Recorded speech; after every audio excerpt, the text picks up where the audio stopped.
যারা বৈষম্য বিরোধী ছাত্র তাদের প্রতি তো আমাদের কৃতজ্ঞতা রয়েছে, তাদের প্রতি তো তাদের অবদান তো আমরা ভুলি না।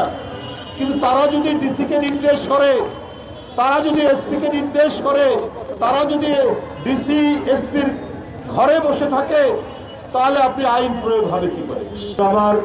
আমার কথা হলো, সরকারের প্রতি আপনার পুলিশ বাহিনী আছে, যখন ঘটনা ঘটে আমরা কি করব?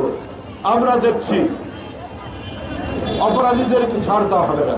আরে অপরাধ করার আগেই যদি আপনার আইনের প্রয়োগ ঠিকঠাক মতো হতো, আইনের শাসন প্রয়োগ করা হতো, তাহলে এই পরিস্থিতি হতো না।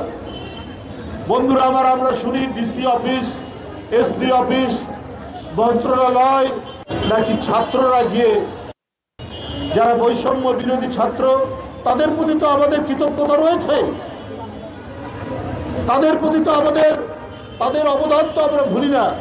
কিন্তু তারা যদি ডিসিকে নির্দেশ করে, তারা যদি এসপিকে নির্দেশ করে, তারা যদি ডিসি এসপির ঘরে বসে থাকে, তাহলে আপনি আইন প্রয়োগ হবে কি করে? আরে ডিসি এসপি অন্যায় করলে আপনি ক্যাম্পাসে তার প্রতিবাদ করুন। আপনার জায়গা ক্যাম্পাস, আপনার হাতে বই থাকবে। আপনি শিক্ষা ব্যবস্থাকে আরো কিভাবে মজবুত করা যায়, আরো কিভাবে আমাদের শিক্ষার মেরুদণ্ডকে মজবুত করা যায়, আমি বৈষম্য বিরোধী ছাত্র নেতাদেরকে অনুরোধ করব, আপনারা ক্যাম্পাসে প্রতিবাদ গড়ে তুলুন, যেভাবে আপনারা কোটা আন্দোলন গড়ে তুলেছিলেন শেখ হাসিনার বিরুদ্ধে। আপনার কাজ না এসপির রুমে গিয়ে সেইখানে গিয়ে তাদেরকে তদারকি করা, আপনার কাজ না ডিসির রুমে গিয়ে তদারকি করা, আপনাদের কাজ না বিভিন্ন মন্ত্রণালয়ে গিয়ে তদারকি করা। তাহলে একটা কথা আছে না, বন্যেরা পরে সুন্দর, এই শিশুরা মাতৃ করে।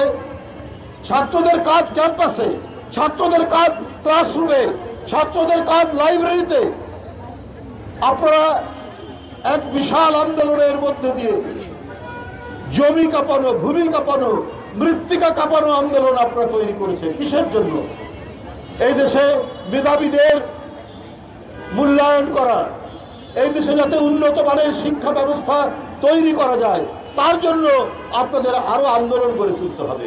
এবং সমাজে যারা কাজ করবে না, দুর্নীতি করবে, সমাজে যারা নিষ্ক্রিয় হয়ে বসবে, এর বিরুদ্ধে আপনারা কথা বলুন, প্রতিবাদ করুন। এইটাই যুগ যুগ ধরে প্রতিষ্ঠানে। তাহলে আপনি দেখবেন যে সমাজ থেকে ক্রিমিনাল, অপরাধী, ধর্ষক এবং চোর, ডাকাত, দস্যুতা অনেক কমে যাবে।